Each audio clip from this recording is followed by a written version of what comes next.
मजाक बनाएंगे, बहुत मजा आएगा।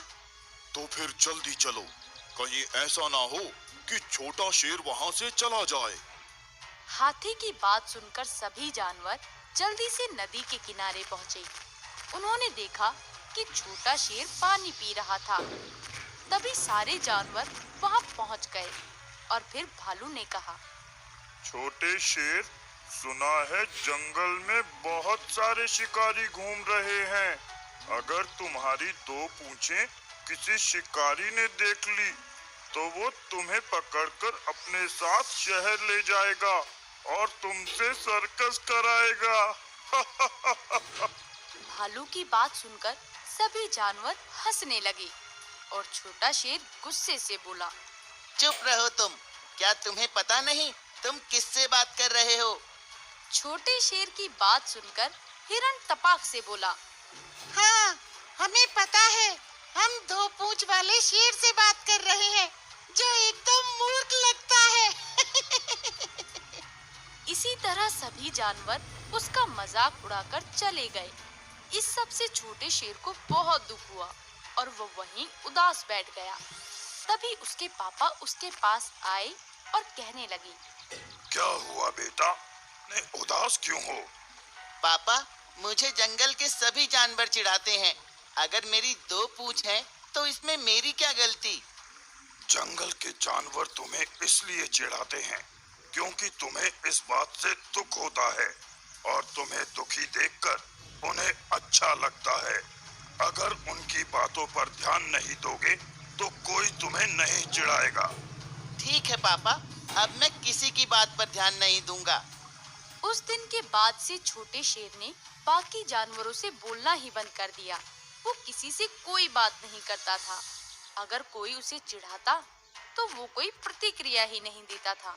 फिर एक दिन छोटे शेर ने अपने पापा से कहा, पापा, अब मैं किसी से बात नहीं करता हूँ, लेकिन ऐसे अकेले में मैं कितने दिन रहूंगा? मैं बोर हो जाता हूँ। आप कुछ कीजिए ना प्लीज। छोटे शेर की बात सुनकर उसके पापा सोच में पड़ गए और थोड़ी देर सोचकर बोले, बेटा, समय आ गया है कि मैं तुम्हारी समस्या का समाधान करूं। चलो मेरे साथ। इसके बाद दोनों जंगल से थोड़ा दूर एक गुफा में पहुंचे।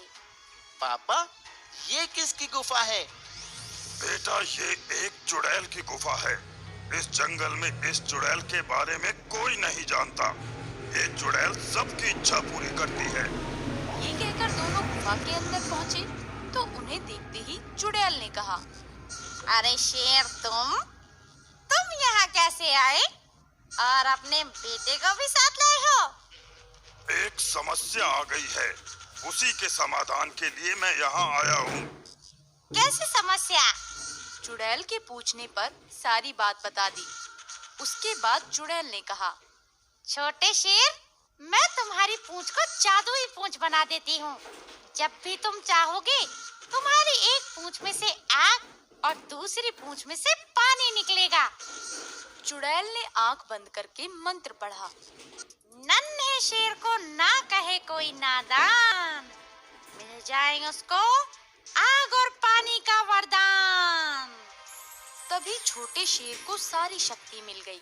इसके बाद छोटा शेर और उसके पापा जंगल वापस आ गए। जब वो जंगल आए तो सभी जानवर आपस में बात कर रहे थे। अब क्या होगा? हमारे जंगल पर तो बहुत बड़ी मुसीबत आ गई है। हाँ, रोज जंगल से कोई ना कोई जानवर गायब हो रहा है। 2 दिन से लोमड़ी भी नहीं दिख रही। ये सारा काम उन शिकारियों का है। कई दिनों से कुछ शिकारी नदी के किनारे जाल बनाकर बैठे हुए हैं। जैसे ही कोई जानवर पानी पीने जाता है, वो लोग जाल में फंसाकर उसको ले जाते हैं।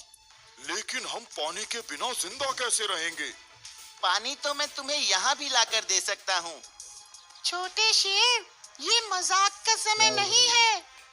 मैं मजाक नहीं कर रहा। लेकिन तुम पानी लाओगे कैसे? खरगोश के ऐसा पूछने पर छोटे शेर ने अपनी पूंछ घुमाई। तभी पूंछ में से पानी का फव्वारा छूट पड़ा। ये देखकर जंगल के जानवर बड़े खुश हुए। उसके बाद छोटे शेर ने कहा, पानी का इंतजाम तो आसानी से हो जाएगा, लेकिन ये जंगल हमारा है।